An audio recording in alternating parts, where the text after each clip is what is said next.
भज मन नारायण नारायण नारायण, भज मन नारायण नारायण नारायण, श्रीमन नारायण नारायण नारायण, भज मन नारायण नारायण नारायण।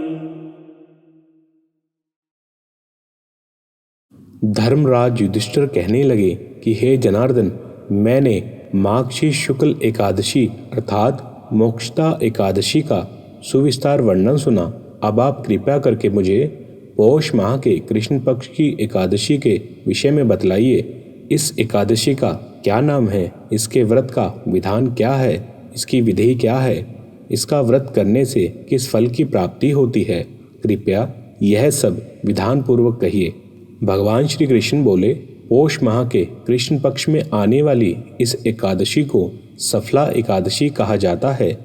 इस एकादशी के देवता श्री नारायण हैं। जिस प्रकार नागों में शेषनाग, पक्षियों में गरुड़, सब ग्रहों में चंद्रमा, यज्ञों में अश्वमेध और देवताओं में भगवान विष्णु श्रेष्ठ हैं, उसी तरह सब व्रतों में एकादशी का व्रत श्रेष्ठ है। जो मनुष्य सदैव एकादशी का व्रत करते हैं वे मुझे परम प्रिय हैं। इसका महात्म्य मैं तुमसे कहता हूँ, ध्यान पूर्वक सुनो। चंपावती नगरी में एक महिष्मान नामक राजा राज्य करता था। उसके 4 पुत्र थे। उन सब में लुम्पक नाम वाला बड़ा राजपुत्र महापापी था। वह पापी सदा पर स्त्री और वैश्यगमन तथा दूसरे कर्मों में अपने पिता का धन नष्ट किया करता था। सदैव ही देवता, ब्राह्मण, वैष्णवों की निंदा किया करता था। जब राजा को अपने बड़े पुत्र के ऐसे कुकर्मों का पता चला तो उन्होंने उसे अपने राज्य से निकाल दिया। तब वह विचारने लगा कि कहाँ जाऊं, क्या करूं।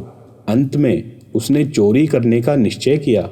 दिन में वह वन में रहता और रात्रि को अपने पिता की नगरी में चोरी करता, प्रजा को तंग करने और उन्हें मारने का कुकर्म करता। कुछ समय पश्चात सारी नगरी भयभीत हो गई। वह वन में रहकर पशु आदि को मारकर खाने लगा। नागरिक और राज्य के कर्मचारी उसे पकड़ लेते, किंतु राजा के भय से उसे छोड़ भी देते। वन में एक अति प्राचीन विशाल पीपल का वृक्ष था। लोग उसकी भगवान के समान पूजा किया करते थे। उसी वृक्ष के नीचे वह महापापी लुम्पक रहा करता था। इस वन को लोग देवताओं की क्रीड़ा स्थली मानते थे।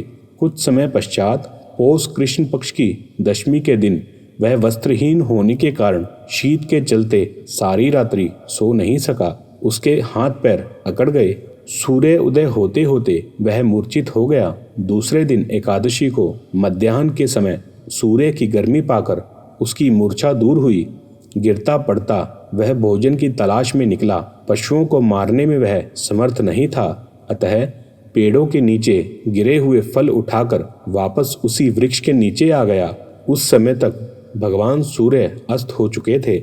वृक्ष के नीचे फल रखकर कहने लगा, हे भगवान, अब आपके ही अर्पण है ये फल, आप ही तृप्त हो जाइए। उस रात्रि को दुख के कारण रात्रि को नींद नहीं आई। उसके इस उपवास और जागरण से भगवान अत्यंत प्रसन्न हो गए। उसके सारे पाप नष्ट हो गए। दूसरे दिन प्रातः एक अति सुंदर घोड़ा अनेक सुंदर वस्तुओं से सुसज्जित उसके सामने आकर खड़ा हो गया।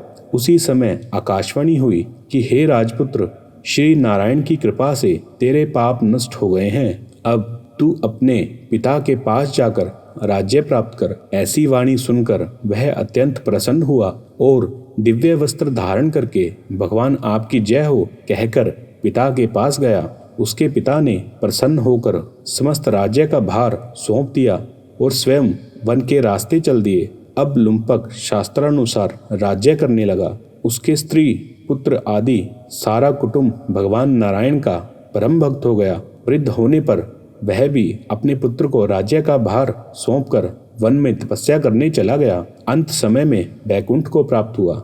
अतः जो मनुष्य इस परम पवित्र एकादशी का व्रत करता है उसे अंत में मुक्ति मिलती है। जो नहीं करते वे पूंछ और सींगों से रहित पशुओं के समान हैं। इस सफला एकादशी के महात्म्य को पढ़ने और सुनने से मनुष्य को अश्वमेध यज्ञ का फल मिलता है।